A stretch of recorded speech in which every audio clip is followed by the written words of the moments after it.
নমস্কাৰ হাজাৰ হাজাৰ বেদখলকাৰী ঘৰ ভাঙিছে বিজেপি চৰকাৰে উচ্ছেদ কৰিছে কিন্তু যেতিয়াই অসমত কংগ্ৰেছৰ চৰকাৰ আহিব তেতিয়াই বিজেপিয়ে উচ্ছেদ কৰা প্ৰতিটো উচ্ছেদিত পৰিয়ালৰ ঘৰ বনাই দিব কংগ্ৰেছ চৰকাৰে বা মাটি দিব এনে এক ডাঙৰ মন্তব্য কৰিছে সাংসদ ৰকিবুল হুছেইনে অন্যায়ভাৱে উচ্ছেদ কৰা প্ৰতিটো পৰিয়ালক ঘৰ সাজি দিব আৰু ভূমিহীন লোকক ভূমিপট্টা দিব বুলি এতিয়া ধুবুৰীৰ কংগ্ৰেছ সাংসদ ৰকিবুল হুছেইনে এক ডাঙৰ মন্তব্য আগবঢ়াইছে কিয়নো বিজেপি চৰকাৰে এই সকল বেদখলকাৰীৰ বিৰুদ্ধে কঠোৰৰ পৰা কঠোৰ ব্যৱস্থা গ্ৰহণ কৰিছে উচ্ছেদ কৰিছে কিন্তু সেই সকল লোকে কংগ্ৰেছ চৰকাৰ আহিলে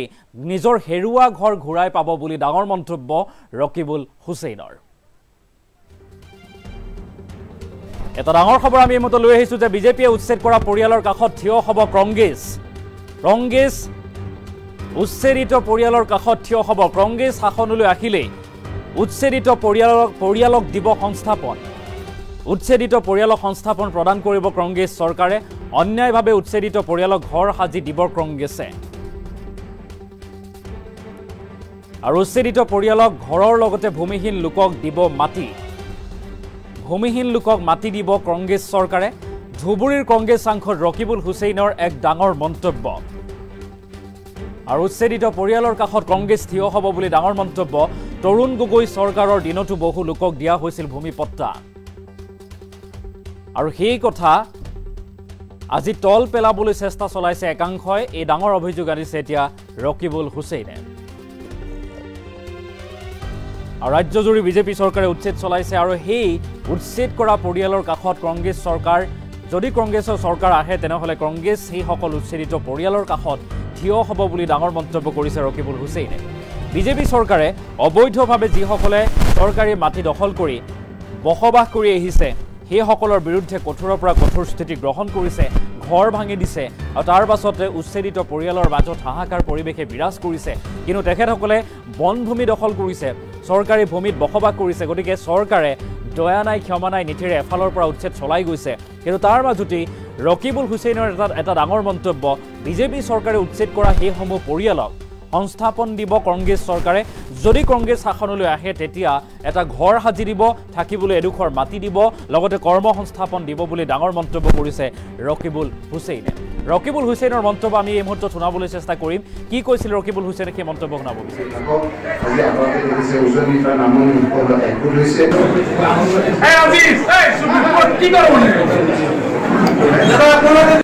অন্যায়ভাৱে যিসকলক আপোনাৰ উচ্ছেদ কৰিছে এই সকলক কংগ্ৰেছ দল আহিলে তেওঁলোকক আমি মাটিও দি ঘৰ দিম এইটো মই অকল ৰকিবুল হুছেইনে কোৱা নাই এইটো অল ইণ্ডিয়া কংগ্ৰেছ কমিটিৰ সভাপতি খাৰ্গে ডাঙৰীয়াই মুকলিকৈ কৈছে যে যিসকল জেনুইন মানুহৰ ঘৰ ভাঙি দিছে যিসকলৰ তেওঁলোকৰ ভূমিহীন মাটি তেওঁলোকক আমি মাটিও দিম তেওঁলোকক ঘৰৰ ব্যৱস্থাও কৰিম আজি আমি ইয়াত আহিছোঁ সামান্য পৰিমাণে আমি কংগ্ৰেছ দলৰ পৰা তেওঁলোকক অকণমান সকাহ কৰি এই মানুহখিনিৰ আপোনাৰ কি অৱস্থাত আছিল কি নাই সেই কথাখিনি থ্ৰুতে মই এতিয়া ক'ব নোৱাৰিম কিন্তু যি বহুতকতো দিয়াও হৈছে আজি এই মানুহখিনিক তেওঁলোকে যিখিনি আপোনালোকে কোৱা মানে মই ৰিকগনাইজ কৰা সেইটো জেনুইন মানুহৰ যিসকল কাটিছে সেইসকলৰ কথা কি কয় হ'ব পাৰে দুই এজন মানুহ ক'বাৰ আপোনাৰ তেওঁলোকৰ কাগজ নাই কাগজ থকা মানুহখিনিৰ যে ভাঙিলে এতিয়া কোনে আহি নেতৃত্ব লৈছে আপোনাৰ চাকৰি কাল থকা মানুহে কৰা নাই চাকৰি উকলি যোৱাৰ পিছত আকৌ তেওঁক মকৰল কৰি এজন বিষয়াক দিছে তেওঁৰ নেতৃত্বত এইখিনি হৈছে মই এতিয়া যি অফিচিয়েলি কৈ আছোঁ এইবিলাক কি বিচাৰ নহ'ব নেকি যিবিলাক ঘৰ ভাঙিছে আমি এতিয়া বিলাচী পাৰাত এতিয়া আপোনাৰ ৰেভিনিউ মাটি তেওঁলোকৰ নিজৰ পাট্টা আছে পাট্টা মাটিও ভাঙিছে সেইটোত আকৌ আপোনাৰ কিহৰ মাটি চৰকাৰৰ বুলি কথা আছে জেনুইন মানুহক বুলডেজাৰ লগাই ভাঙি দিছে এই কথাটো অন্যায় হোৱা নাই নেকি অত্যাচাৰ হোৱা নাই নেকি কেৱল আপোনাৰ এটা পৰিৱেশ সৃষ্টি কৰি তেওঁ মানটো ডাইভাৰ্ট কৰিবৰ কাৰণে এই কথাখিনি কৰা বুলি সকলোৱে কোৱা নাই নেকি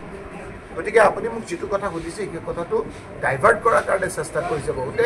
যিসকল জেনুইন মানুহে ঘৰ ভাঙিছে সেইসকলৰ মাটি আৰু ঘৰ আমি উভতাই দিম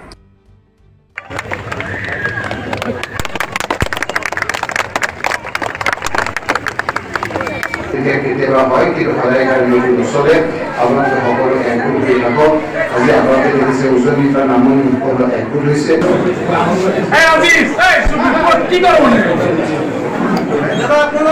অন্যায়ভাৱে যিসকলক আপোনাৰ উচ্ছেদ কৰিছে এইসকলক কংগ্ৰেছ দল আহিলে তেওঁলোকক আমি মাতিও দি ঘৰ দিম। এইটো মই অকল ৰকিবুল হুছেইনে কোৱা নাই, এইটো অল ইণ্ডিয়া কংগ্ৰেছ কমিটিৰ সভাপতি খাৰ্গে ডাঙৰীয়াই মুকলিকৈ কৈছে যে যিসকল জেনুইন মানুহৰ ঘৰ ভাঙি দিছে, যিসকলৰ তেওঁলোকৰ ভূমিহীন মাটি, তেওঁসকলক আমি মাতিও দিম, তেওঁলোকৰ ঘৰৰ ব্যৱস্থাও কৰিম। আজি আমি ইয়াত আহিছোঁ, সামান্য পৰিমাণে আমি কংগ্ৰেছ দলৰ পৰা তেওঁলোকক অকণমান সকাহ কৰি এই মানুহখিনিৰ আপোনাৰ কি অৱস্থাত আছিল, কি নাই, সেই কথাখিনিৰ থ্ৰুতে মই এতিয়া ক'ব নোৱাৰিম। কিন্তু যি বহুতকতো দিয়াও হৈছে।